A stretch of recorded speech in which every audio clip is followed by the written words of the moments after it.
अपने सबके मैथिली मचान पर आज हमरा सभक बीच मैथिली मचान पर प्रख्यात पद्मश्री लेखिका उषा किरण खान छथि और अनुराधा शंकर जी छथि जे भारतीय प्रशासनिक सेवा में छथि, पुलिस सेवा में छथि।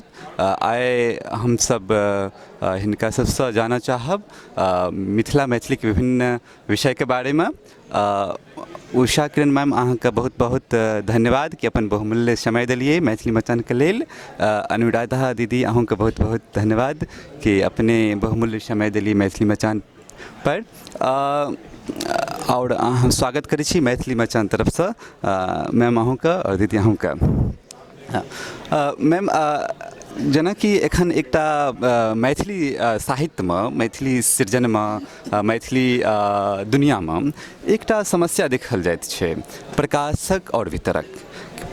पोथी छपै छै और पोथी जे छपै छै 10 कॉपी केओ छपा लै छथिन, 20 कॉपी छपा लै छथिन, ओहिपर अकादमी पुरस्कार सेहो मिल जाइ छै, ठीक छै। लेकिन प्रकाशक और वितरक में कोनो संबंध नहीं छै। ताहि कारण की भऽ पाबै छै कि जे नव नव लेखक छथिन हुनकर लेखन जे छै से पाठक तक नहीं पहुँच पाबै छै और पाठक तक अपने क्लासिकले ट्रेडिशन तक सीमित भऽ जाइ छथिन। हरिमोहन झा, यात्री जी और उषा किरण खान, और ओहिसँ आगाँ जे छै से बढ़ैत छथिन लेकिन बहुत कम मात्रा में। तो अपने ओहि पर प्रकाशक और वितरक समस्या और ओकरा साहित्य से जोड़ कऽ किछु बात कहियौ। ई जे समस्या छै प्रकाशक और वितरक के, अहाँ कहलहुँ हमरा एहि विषय में गपशप करै लए बजेलहुँ, ताहि लए बहुत धन्यवाद। ई एकटा समस्या ठीके छै। एहि समस्या के हम आइ 30-40 साल से उठा रहल छी। किया तऽ लिख कऽ राखने छी आ कोनो प्रकाशक नहीं भेटैए। मुद्रक जे होइ छलै पहिने वएह प्रकाशक होइ छलै। तऽ ओहिसँ एक रत्ती कनि बेहतर भेलैए जे आब फुल फ्लेजेड प्रकाशक दूटा छथि, लेकिन हुनको लक्षण मुद्रके वला छनि। वएह अहाँ जे कहलिए जे वितरकसँ तालमेल नहीं छै, तखन दूटा में से एकटा काज करऽ पड़तै। या तऽ मुद्रक के, प्रकाशक के और वितरक के तीनू के संग लऽ कऽ चलऽ पड़तै। आ नहीं तऽ जे प्रकाशक छथि हुनके कोनो उपाय, आब तऽ बहुत टेक्नोलॉजी आगू बढ़ गेलैए, ऑनलाइन बहुत चीज होइ छै। तऽ ऑनलाइन के जे उपाय अंग्रेजी में, तकर बाद हिंदी में एलैए, आन भाषा सबमें मराठी, गुजराती, पंजाबी सब में आबि गेलैए, तहिना मैथिलियो में एबाक चाही। ई हमरा अपना मन में, तहन अधिक लोग पढ़ि लेतै। क्या तऽ पढ़ल लिखल सब गोटे जखन मोबाइल में आ टैब में सिनेमा देखै छै, सबटा काज करै छै, तखन ओ साहित्य पूरा किया नहीं पढ़ि लेता। तैँ हमरा बुझि पड़ैए जे नव जे टेक्नोलॉजी छै तकरा करक चाही। आ जे मानि लिअ कोनो मधुबनी में बैसल प्रकाशक छथि आ हुनका चेन्नई में पठेबाक छनि, एहिमे मानि लिअ चेन्नईवला लोकके किननाइयो मुश्किल छै। जेना एखन यूक्रेन के आदमी छथि या कतहु के कनाडा के केओ छथि, तऽ हुनका जे किनऽ में हेतनि परेशानी, तऽ ओ अहाँ ओहि वितरक के माध्यम से कऽ सकै छियै। ऑनलाइन वाला जे सब छै इहो आइडिया बढ़िया छै, अमेजन पर ई आइडिया बढ़िया छै। मैम, ई बात जानऽ चाहब कि प्रकाशक बहुत छै मैथिली साहित्य के लेल। किछु हिंदी वाला प्रकाशक जेना राजकमल, वाणी, अनामिका, इहो सब प्रकाशन सब मैथिली के पोथी सब छापै छथिन। लेकिन प्रतिष्ठित प्रकाशन सबके नाम कहलहुँ, तैयो ओ सब प्रचार नहीं कऽ पाबै छथिन। हम जानैत छी कि हरिमोहन झा के और रामनाथ झा के जे संग्रह छनि, रामनाथ झा के संग्रह वाणी प्रकाशन से छनि। हमरा लगैत अछि कि 1-2% के पता छै, बुझल छनि कि रामनाथ झा के जे संग्रह छै ओ वाणी प्रकाशन छै। तो वाणी प्रकाशन सब एहन प्रतिष्ठित प्रकाशनो जे छै से प्रचार प्रसार नहीं कऽ पाबै छै। तो ओहिके पीछा की कारण छै? और जे अपन सबके मैथिली के जे स्थानीय प्रकाशन छै ओ तो बिल्कुल मंद गति से चलै छथिन। तो वाणी प्रकाशन या राजकमल प्रकाशन के मुख्य काज हिंदी पुस्तक प्रकाशित करे के छै। ओना हिंदियों के बहुत बेसी प्रचार सब नहीं करे छे। एक दिन लोकार्पण के आगू पाछू कऽ दे, तकर बाद कोनो प्रचार नहीं करे छे। क्या तो 8,000-10,000 जिल्द छे किताब के, वो कहाँ से प्रकार करत अहाँ के? हाँ, वो अमेजन में जरूर दऽ दै छे, जैसे कि अहाँ कीन सकै छी। भऽ सके रामनाथ झा के वो किताब अमेजन में हेतै, अगर जकरा जरूरत छै ओ ओकरा ताकि कऽ पढ़ै, ई हेतै विचार। या भऽ सकैए जे पटना में जे हुनकर छनि, आनठाम जे केंद्र छनि, ओ केंद्र पर होय एहि लए तऽ ठीके मैथिली पाठकके कोशिश करऽ पड़तै। तेँ मैथिल एकटा वितरकके बहुत आवश्यकता छै, प्रकाशकसँ अधिक वितरकके आवश्यकता छै। मैम जेना कि देखै छियै कि बहुतेक स्तरीय किताब पोथी सब जे छपल छै ओ मैथिली अकादमी पटनासँ छपल छै, लेकिन आब मैथिली अकादमी पटना हमरा लागैए कि 2014-15 में किछु किताबके रिप्रिंट केलखिन, जेना जाहिमे विजय कुमार ठाकुरके किताब छनि, पोथी छनि, मिथिला मैथिली इतिहासके पोथी छै। ओहिके बाद हमरा नहि लागैत अछि कि कोनो एहन पोथीके रिप्रिंट केलखिन हन, और एखन तक ई बुझा रहल अछि कि ओसब कोनो एहन गम्भीर प्रयास एखन प्रकाशनके लए कऽ नहि कऽ रहल छथिन, जबकि हुनकर सबके ई प्राथमिक कार्य हेबाक चाही। तऽ ओहि बात पर चेतना समिति या मैथिली अकादमी और जे बिहार सरकारके जे संस्कृति डिपार्टमेंट छै तऽ ओहि सबके केना अहाँ देखै छी? अच्छा, मैथिली अकादमीके मामला छै जे लगभग 20-25 साल ओ एकदम मृत प्राय रहै, बनल रहै, शुरुआत केने रहै तऽ अहाँ जानै छी जे सबसँ बढ़िआँ बढ़िआँ किताब छपल रहै। बाकी हमर सभक तऽ बहुत पाण्डुलिपिके कब्रगाह भऽ गेलै, ओकर पतो नहि छै, एखन भेटबो नहि करत कतहु। तऽ एहन ओकर स्थिति भऽ गेल छलै 25 बरस तक। आब 1-2 बरससँ ओकर किछु किछु भेलैए उपाय। तऽ आब हमरा होइए जे शायद आवंटित पैसा हेतै तखन। एकेडमी तऽ सरकारी छै, तो सरकारी एकेडमीमे तऽ पैसा अहाँके छापै लए देत, वेतन लए अलग पाइ देत आ छापै लए अलग देत। तऽ जहन छापै लए शायद बुझलियै जे एखन एहि बीचमे पैसा भेटलै ने, तऽ शायद स्तरीय किताब या पुनर्प्रकाशितो करता, पुरनका किताब सब आउट ऑफ प्रिंट जे छनि तकरा पुनर्प्रकाशित करता आ स्तरीय किताबके दिस ध्यान देता, एहन बुझि पड़ैए। तऽ मैथिली अकादमी सस्ता सेहो छै किताब आ ठीकसँ छापै छै। दोसर अहाँ जे कहै छियै संस्कृति विभागसँ पैसा मने किताब छापै लए अप्लाई करऽ पड़ै छै, राजभाषा विभागसँ सेहो अप्लाई करऽ पड़ै छै। तऽ अहाँ जहन अप्लाई करबै या बिहार हिन्दी ग्रंथ अकादमी एहि सबसँ अप्लाई कयल जाइ छै, ई अवेयरनेस लेखकके होइके चाही। दोसर जे हमरा बुझि नेशनल बुक ट्रस्टके नाम अहाँ बिसरि रहल छी, ओहो मैथिलीके बहुत किताब छपलक है। साहित्य अकादमी सेहो छै।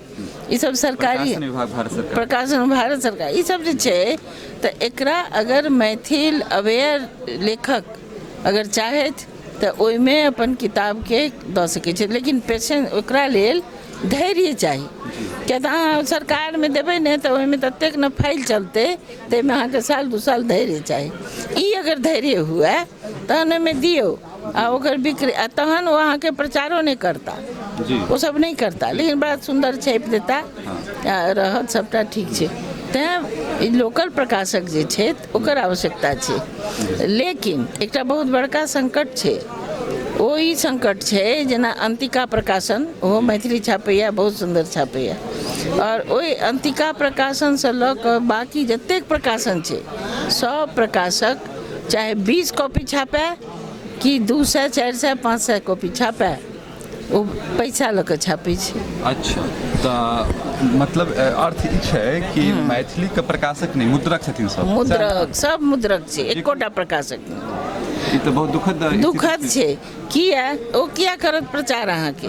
जे मुद्रक है तो अहाँके प्रचार नहीं करत, कियाकि ओ पैसा लए कऽ अपन अहाँके कॉपी दऽ दैए, और बाद बाकी काज अहाँके काज अइ।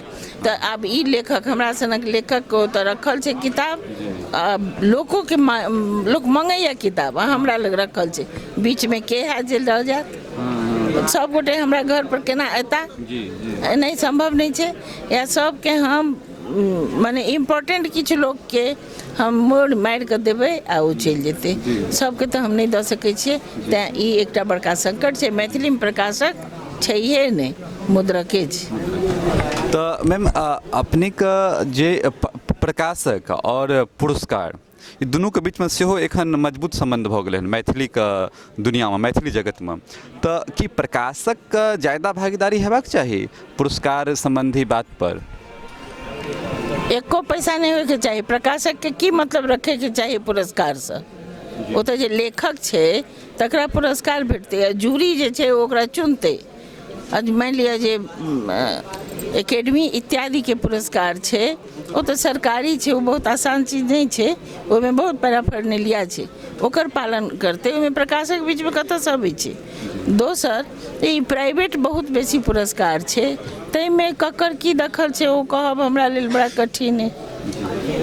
मैम आइ जेना कि अपने कहलिए कि सब मुद्रक भऽ गेलखिन, यानी कि पेड राइटिंग भऽ रहल छै, अहाँ पैसा दियौ आओर अहाँके पोथी छापल जायत, तऽ एहिमे तऽ स्तरीयताके तऽ कोनो ध्याने नहि राखल जेतै, कियाकि सब कियाकि पुरुष जे प्रकाशक छथिन हुनको अपना कमाइके छनि, ठीक, तऽ एहिमे मैथिली साहित्यके केहन प्रकारके धक्का लागि रहल छै, कनि ओहिपर किछु अपन झटका ई लागि रहल छै जे एहन तऽ माने हम नाम जे लेब तऽ ई ठीक नहीं छै पुस्तक मेलामे बैठ कऽ, लेकिन एहि पुस्तक मेलामे सबसँ बड़का प्रकाशक जे छै ओहो पैसा लऽ कऽ किताब छापै छथिन, आ ओ स्तरीय किताब नहि छापै छथिन, स्तरीय किताबके पैसा नहि लै छै, जे स्तरीय नहीं छै तकरा पैसा लऽ कऽ छपै छथिन। तहिना जे मैथिलीके प्रकाशक छै तऽ स्तरीयके मजबूरी छै जे ओ कोनो तऽ प्रकाशकके देतै अथवा मुद्रकके देतै, ई हमर मजबूरी छै। आ जे स्तरीय नहीं छै सेहनतासँ शौकसँ किताब छपबैए ओहो कोनो एहि तरहके मुद्रक कम प्रकाशक जे छथि तिनके देतनि, तऽ तैँ आब हम ओकरा बारेमे नहि किछु कहि सकै छी। अब हम दीदी अहाँसँ पूछऽ चाहब कि जे मैथिली साहित्यमे जेनाकि अहाँ 2 दिन एली 3 दिन एलियै हन मैथिली मचानपर, तऽ अहाँ देख रहल छियै कि जे पाठक सब छथिन ओ भामती आओर जे पोथी सब छनि मैमके आओर बाबाके पोथी यात्रीजीके ओहि सब पढ़ैमे ज़्यादा रुचि लऽ रहल छथिन, आओर आबक जे पाठक सब छथिन ओ ई बातके ध्याने नहि राखै छथिन कि नया युगमे सेहो साहित्यके संसार बैसि रहल छै, तऽ ओहिपर अपने की सोचै छी? ई दिन हमरा बुझाइए जे बाबाके यात्रीजीके आर भामतीके लेखिका ई कोनो जखन लोक नवतुरिया होइ छै तऽ ओकर कथा, ओकर कविता, ओकर उपन्यासके धीरे धीरे जड़ि भेटै छै, तुरन्ते नहि भेट जाइ छै, कनि चर्चा होइ छै, कनि नाम होइ छै। एकटा कनि बात जरूर हमरा कहऽके अछि जे अखन चर्चामे होइ छलै जे आइ दुनियामे अखन जे नवतुरिया छै, चाहे ओ लेखक हुए चाहे नव पाठक हुए, सब संसार ओकर डिजिटल छै ने, आ एहन बात नहीं छै जो पुस्तक नहीं पढ़ि रहल छै, तो डिजिटल दुनिया में ओ दुनिया भर के उल जलूल पर वाद विवाद चर्चा कर रहल छै, साहित्य पर कर रहल छै नहीं, कमी छै। हिंदियों के जतेक कोश छै, चाहे अब जेना कविता कोश या कथा कोश के हम चर्चा करब, ओहो मैथिली के जगह देलकैया, आनो भाषा के देलकैया, उर्दू के देलकै, हरियाणवी के, राजस्थानी सब मैथिलियों के जगह देलकैया, ओही में मैथिली जाकर कते गोटा पढ़ै छै जी। तऽ हम ई कहि रहल छी जे पाठक के बिना पाठक बनाबऽ के चाही जी। एहि बात के लेल पहिने जेना हम बाबा के बात कहब जे बाबा पाठक के निर्माण करै छलखिन, नवो बच्चा सबके बीच में बैसै छलखिन तऽ हुनकर चर्चा में 4टा कविता ओ पढ़िए दै छलखिन, मैथिलियों में पढ़ि दितथि, अहाँके हिंदी पढ़ि दितथि, संस्कृत पढ़ि दितथि, बांग्ला पढ़ि दितथि, आ अपने ने आरो कोनो किछु पढ़ि दितथि, तऽ एकटा आसपासमे माहौल होइ छलै। आइ अहाँ लेखकगण लग बैसि कऽ कते गोटा एहि तरहके चर्चा, साहित्यक चर्चा कि एहि लेखकके पुस्तकके चर्चा करै छी, ई एकटा बहुत कम आ ने एना साक्षात शरीरी दुनियामे होइ छै आ ने डिजिटल दुनियामे होइ छै। तऽ ई चर्चा जँ होइत रहतै आ जे फोकस करतै खाली एहि पर, साहित्य पर, तखन हमरा बुझने जे अहाँके संवाद होइत रहतै तऽ पाठक बनैत रहतै। अहाँ अपन कोनो पुस्तकके बारेमे अगर अहाँ किछु लिखलहुँ, ओकर बारेमे 4टा लोक बैसि कऽ चर्चा केलक, चाहे हिनके लग बैसि कऽ अहाँ अपन पुस्तकके चर्चा केलहुँ कि कहलहुँ कि अहाँ कहियो एहिमे की बात छै, अहाँ हमरा कहू, कमी होय कि नीक होय, जे होय, तकर चर्चा हेतै, 2 गोटाके जिज्ञासा हेतै, ओ उठायत। चर्चा बिना जिज्ञासा नहि होइ छै, ये हमरा लागैए। जाहि चीजके चर्चा होइ छै तही पर जिज्ञासा होइ छै, जिज्ञासा हेतै तऽ पाठक भेटत। हाँ, मैम अहाँसँ हम पूछऽ चाहब कि जेनाकि हमर मधुबनी लिटरेचर फेस्टिवल हम गेल छलहुँ आ 2 सालसँ हम अटेंड करै छी, आओर बहुतेक एहनो सेमिनार छै मैथिलीके जे स्तरीय छै, तहूमे हम जाइ छी।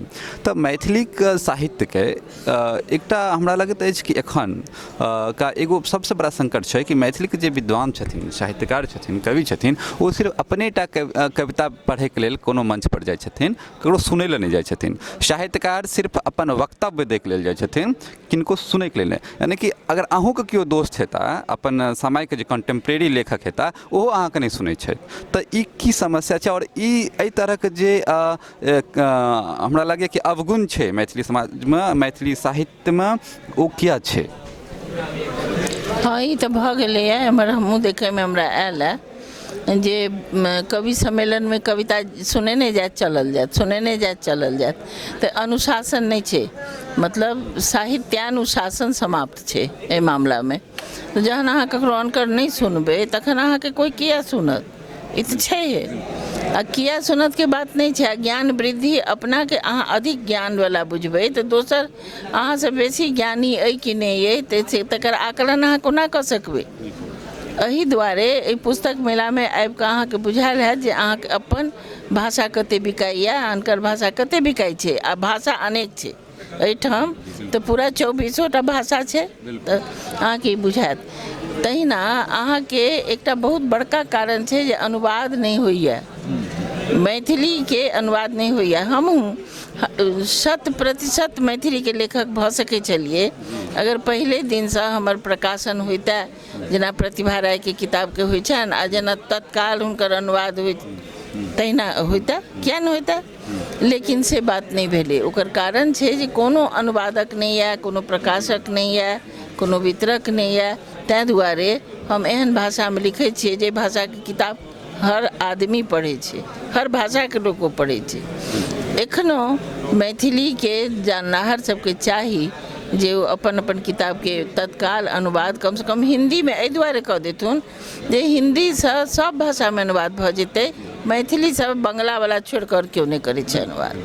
और इहो बात छै कि अगर मैथिलीमे कोनो अहाँ कोनो विषय पर लिख रहल छी तऽ ओकरा अंग्रेजीमे सेहो लिखैके कोशिश करियौ, या टर्म्सके इस्तेमाल कऽ सकै छी, फुटनोट दऽ सकै छी, जाहिसँ कि अहाँके जे कोनो आओर संस्कृतिके छथिन, कोनो आओर भाषाके छथिन, ओ समझि सकै छथि। मैम, अपनेसँ एकटा आओर विचार जानऽ चाहब कि जे प्रकाशक छथिन, जे वर्तमानके प्रकाशक छथिन, ओ पेड प्रकाशित, ओ पैसा लए कऽ प्रकाशित करै छथिन, एहिमे कोनो दो विचार नहि। लेकिन पैसो लए कऽ प्रकाशित की ओ अनुवादके कऽ रहल छथिन कि मैथिलीके जे किताब छै, पोथी छै, ओकरा अगर हिन्दी अनुवाद भेलै, अंग्रेजी अनुवाद भेलै, तऽ ओहिपर तऽ हमरा नहि लगैए कि कोनो एहन हुनका सबके उत्साह छनि।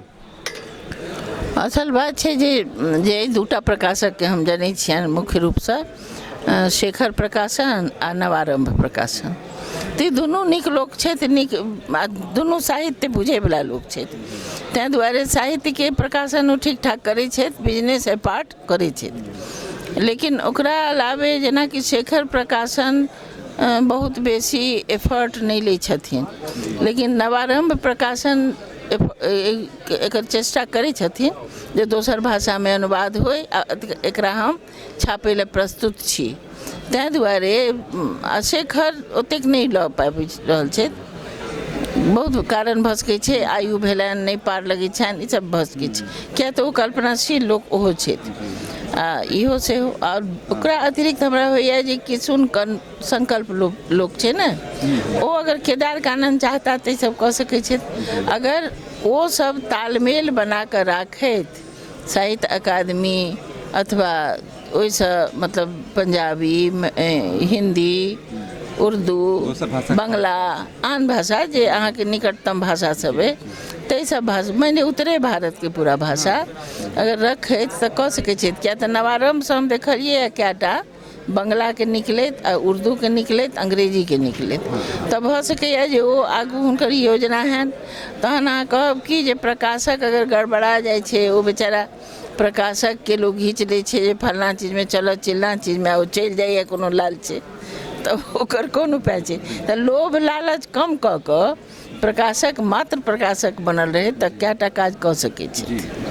और मैम, इहो छै कि जे प्रकाशक जे छथिन शायद पोथी छापैत कालमे ई नहि सोचै छथिन कि पोथीके केहन दाम हेबाक चाही, कनि एहन दाम हेबाक चाही कि पाठक गण तक पहुँचे। अब एहन कि नहीं अहाँ 600 रुपया 600 टका राखि देलिए जे पाठक पढ़बे नहीं करता, खरीदबे नहीं करता। 600 तो कोनो एलिटे लोग खरीदता, या तो जे मतलब मतलब जिनकर ज़्यादा, हाँ बिल्कुल टाका छनि ज़्यादा, वो खरीदता। तो ओहिके बारेमे अपने की सुझाव देबनि प्रकाशक सब? हाँ तो पाइ तऽ हिसाब से रखैके चाही, एहि दुआरे रखैके चाही जे जिनका पैसा छनि तिनका रुचि नहीं छनि पढ़ऽके, आ जकरा पढ़ैके रुचि छै ओकरा पैसा नहीं छै, ई तऽ हमसब जानै छियै। तैं दामके लेल तऽ हमसब हमेशा संघर्ष करैत रहै छियै, बड़का से बड़का छोटका से छोटका प्रकाशक से जे कम दाम रखियौ, कम दाम रखियौ, कोशिश तऽ करै छियै। आ प्रकाशक अपन दुख कानै छथि जे कागजके दाम बढ़ि गेलैए तऽ पेंटिंगके दाम की कहल जाय, एकर बात ई बात तऽ कहै छै ओ सब।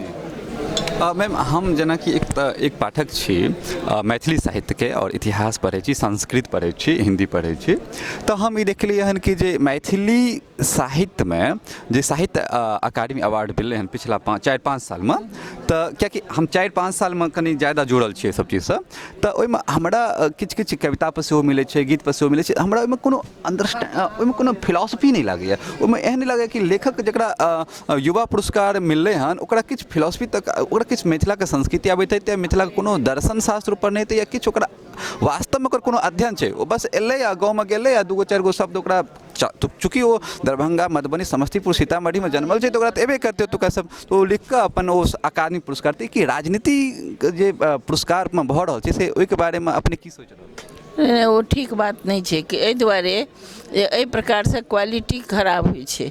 जेना पुरस्कार देनिहार सोचै छै जे फल्लाँके भेटलनि आ जाति पर सेहो पुरस्कार हेतै, फल्लाँ जातिके भऽ गेलै आब एहि बेर फल्लाँ जातिके होइके चाही, आब चिल्लाँ जातिके होइके चाही, एना एना कऽ कऽ क्वालिटीमे ओहिमे तऽ बहुते कमी छै, बहुत कमी छै। ई ठीक नहीं छै, पुरस्कारके राजनीतिके तऽ हम कखनो समर्थन नहीं करै छी। और मैम एकटा और चीज छै, मैथिली साहित्यमे पुरस्कार अधिकतर काव्य पाठके, काव्य संग्रहके मिलै छै कि मैथिली साहित्यमे सारा कालिदास जन्मै छथिन? आ काव्यके कोन उपाय छै? ओ बाबा कहै छलखिन जे एकटा ढेप फेंकबहक तऽ 5टा कविके कपार पर खसतै, तऽ काव्य तऽ बहुत लोग लिखनाहर छै, ई तऽ मैथिली साहित्यके बड़का गुण छै। लेकिन ठीक छै, ओ कालिदास जन्मोत हेतऽ कि नहीं जन्मोत, लेकिन काव्य बहुत गंभीर चीज छै जकरा बहुत हल्लुक से लेल जा रहल छै। मैथिलीमे एकरा एतेक हल्लुक से लेल जा रहल छै जे कोनो कविता पढ़ैके अहाँके मोन नहीं करत। जी वएह मूल प्रश्न। हाँ, आ सबके पुरस्कारे भेट जाइ छै। जी जी जी। और ओ हतोत्साहित करै छै नीक पाठक सबके सेहो, फेर पढ़नाइ छोड़ऽ पड़ै छै। हाँ, और मैम जेनाकि अपने प्रकाशक और पुरस्कार संबंधित बात के लिए तऽ अपने नवतुरिया जे छै, जे नवतुरिया जे लिखऽ चाहै छै, जे स्टैंडर्ड लिखऽ चाहै छै, स्तरीय ढङ्गके साहित्यके पढ़ऽ चाहै छै आ ओहिसँ किछु किछु लिखऽ चाहै छै, ओहिसँ सीख कऽ, तऽ हुनका सबके की संदेश देबै अपने? कियाकि अपने वरिष्ठ साहित्यकार छियै, प्रसिद्ध साहित्यकार छियै, प्रख्यात छियै पूरा विश्वमे, हम हुनका सबके इएह संदेश देबनि जे एतेक हड़बड़ करैके कोन काज छै, धैर्य राखौत, किया तऽ तुरते लिख कऽ छपा लेब तऽ तहन हमर नाव भऽ जायत। ई नहीं होइ छै, केओ नाव यादे नहीं रखै छै, ककरो स्मरण नहीं रहै छै। अच्छा, अहाँ जे कहि रहल छी कतेक बड़का बड़का स्तरीय लेखक कवि सब छलखिन हेँ जिनकर नाम लोक एखन बिसरि गेलैए, ओकर कारण छै जे उपरौज तरह तरहके चेलबा पोठी ततेक ने उछलै छै जे सबटा रोहके दाबि देलकैए, ई सब भऽ गेलैए। ललितके, श्री ललितके किताबके तकैए, आउट ऑफ प्रिंट भेल छै आ जल्दी ताकैए। ललित समग्र उपलब्ध छै, ओ संपादन केने छथिन विभूति आनंद जी, किछु किछु लोग पढ़ै छथि, लेकिन हमरा लागैए कि ललित समग्रके जे संपादन जे जेना पोथीके भेट लागि रहल छै पुस्तकमे कि किछु छै एहिमे, की लिखल छै अंदरमे, तऽ अहाँके जे फोटो एतऽ लगायल जेतै तऽ एकर कनि ओकर इम्प्रेशन कनि कम भऽ जेतै, तऽ सेहो छै। और आब मैम, हाँ बिल्कुल मैम से पूछऽ चाहबनि, विलम्बके लेल क्षमा चाहै छी, बहुत हमरा सबके लेल सौभाग्यके गप अछि जे अहाँ स्वयं एतऽ उपस्थित छी। ओतहि जहन अहाँ स्वयं उपस्थित होइ छियै तऽ प्रश्न बहुत रास ठाढ़ भऽ जाइ छै। प्रश्न जे छै से स्त्री विमर्श पर अहाँ बहुत सारा गप केलिए, और स्वर अहाँके एहन रहल जाहिमे कि अहाँ जे एकटा स्त्री स्वरके विमर्शके एकटा जे पाश्चात्य सभ्यता जे एकटा बागीके तौर पर जे छै से खाली बनाकऽ राखि देलकै या टाइप कऽ देलकै, अहाँ ओहिसँ आगाँ बढ़ै छियै और अहाँ पूराके पूरा स्त्री विमर्शके एकटा नव दिशा जे छै से दै छियै, नव स्वर दै छियै, अपन मैथिली रचनामे सेहो और हिंदी रचनामे सेहो। ओ स्त्री स्वरके विषयमे आइ अहाँके की कहबाक अछि, ओ किम्हर जा रहल छै? अच्छा तो वह लेखक कवि के संगे संगे स्त्री के सेहो अहाँ ठाढ़ करू क्या तो स्त्री एकटा भाव भूमि टाइप के एकटा भावपूर्ण मूर्ति छै आ ओकरा एखन तक ई गंभीरता नहीं एलैए जे जीवन के कोना के जियल जा सकै छै एकर कारण ई भऽ सकैए जे हजारों साल से जे ओ चार दीवारी में रहे ओकर जे एकटा आदत बन गेलै स्वभाव बन गेलै नहीं स्वभाव और आदत बन गेलै ओहि प्रकार से तो ओ स्त्रगन एखनो तक ओतै छै आ ओतऽ से एके बेर उठि कऽ ठाढ़ होइ छै तलवार लऽ कऽ ओहिसँ किछु फायदा होयवला नहि छै तलवार के सामने जतेक छै अपन आन कटैत चलि जा रहल छै तऽ एहि प्रकार से ई कोनो विमर्श नहि भेलै एकरा विमर्श केना नहि कहबै ई शब्द जे छै विमर्श ई शब्द देने छलखिन राजेंद्र यादव तऽ राजेंद्र यादव बहुत विमर्शकार आदमी रहथिन आ विमर्श के ओ काटैत चलि जाइ लए नहि कहै छलखिन ककरो ओ विमर्श करे लए कहै छलखिन तऽ एखन विमर्श नहीं भऽ रहल छै एखन भऽ रहल छै जे अच्छा उपरा उपरी हम बेसी तऽ हम बेसी आब मानि लिअ जेना दलित विमर्श आ स्त्री विमर्श दूटा विमर्श छै दुनू विमर्श में उपरा उपरी भऽ गेलियै जे हम बेसी दुख काटलहुँ तऽ हम काटलहुँ आ तकर बदला हम आइए लऽ लेब अरे हजारों साल के बदला अहाँ आइ किया लऽ लेबै आ अहाँ अनेक प्रकार से केना के ठाढ़ कऽ दे रहल छियै लोक के तऽ ओ सब ठाढ़ कऽ रहल छै स्त्री आइ काल्हि जे ओहिमे कतौ ने कतौ स्त्री स्वयं सेहो कटि रहल छै या स्त्री के जे एकटा अपने ठीक कहलियै जे भावभूमि छियै स्त्री के जे एकटा नव स्वरूप या ओकर जे जकरा कहै छै संपूर्ण मने एकटा स्वरूप उभरबाक चाही जे तार्किक होय जकर अपन एकटा अस्तित्व होय जकर अपन एकटा सोच होय ओ कतौ ने कतौ सामने नहीं आबि रहल छै अन्यत्र सब चीज माने आन सब चीज आबि रहल छै सामने जी हाँ तो ई विमर्श नहीं भेलै ना ई भऽ गेलै एकटा लगै छै ना लड़ाई लड़ि रहल छी ककरा से अहाँ लड़ि रहल छी अहाँ अकेले जहिना पुरुष नहीं जीवन काटि सकैया तहिना स्त्रियो अकेले न तऽ जीवन काटि सकैया आ नहि कोनो काज कऽ सकैया जाबत तक दुनू नहीं संगे रहतै ता नहीं हेतै आ दुनू संग रहै के तऽ कोनो एकटा विमर्श के एकटा भूमि बिंदु होय के चाही ओहि बिंदु पर नहीं छै ठाढ़ स्त्री तैं हमरा आइ काल्हि के जे स्त्री विमर्शकार लड़की स्त्री सब छै कोनो भाषा में ओहि पर हमरा कनि मनी ई एतराज होइया जे सोच विचार के विमर्श कऽ कऽ आगू बढ़ैके चाही या किछु बाजैके चाही किछु करऽके चाही बहुत तरह तरह के किताब लिखे जाइ छै बहुत तरह के कथा लिख दै छै और ओना हमरा सबके ई बुझायल गेल साहित्य शब्द जे छै ओहि शब्द के तहत जे कोनो ककरो बाथरूम आ बेडरूम में पैस के कोनो कथा नहीं बनै छै जहन एहि दुनिया में एतेक भूखमरी छै एतेक अंतर छै मनुष्य में मनुष्य के जखन लोग के पानि नहीं भेट रहल छै रोटी आ बड़ी दूर भेलै पानिओ नहीं भेटै छै एहि स्थिति में अहाँ ओकरा दिस ध्यान नहीं दऽ कऽ आ अहाँ एकटा दोसर हम स्त्री छी हम बड़ पीड़ित छी तकरे दिस ध्यान दै छी ओ ओतेक बड़का प्रश्न नहीं छै जे छाया युद्ध कऽ रहल छी स्त्रगन ई छाया युद्ध समाप्त होइके चाही आ ओ विमर्शे से समाप्त हेतै एकटा बहुत पैघ इतिहासकार छथिन लतामणि ओ एक बेर एकटा बात कहने रहथिन जे एना लागि रहल छै जेना ट्रैफिक में सब ठाढ़ छै और जे स्त्री विमर्श वाला जे छै से हाँ ओहि ट्रैफिक में से जे छै से अपन गाड़ी के उड़ा के लऽ जेबऽ चाहे छै तऽ ट्रैफिक चलते तहनो ओकरो गाड़ी चलते एहि तरह के सोच जे छै से नहीं आबि रहल छै संभवतः अपने के जे छै से कोनो आर आवश्यक अथी के लेल फेर वार्ता हेतै अपने से एखन के लेल जे छै से बहुत बहुत धन्यवाद और यह कहा चाहब जे ई अपने के जे एकटा अपनो बहुत स्तर पर लड़ि रहल छियै बहुत स्तर पर लड़ि रहल छियै बहुत सारा मानक ठाढ़ कऽ रहल छियै बहुत सारा मानक के तोड़ि रहल छियै ओ जारी रखिए हम सब जे छै से फेर अहाँ से एहने प्रश्न करब एहिना भेंट करब ता तक लेल विदा प्रणाम।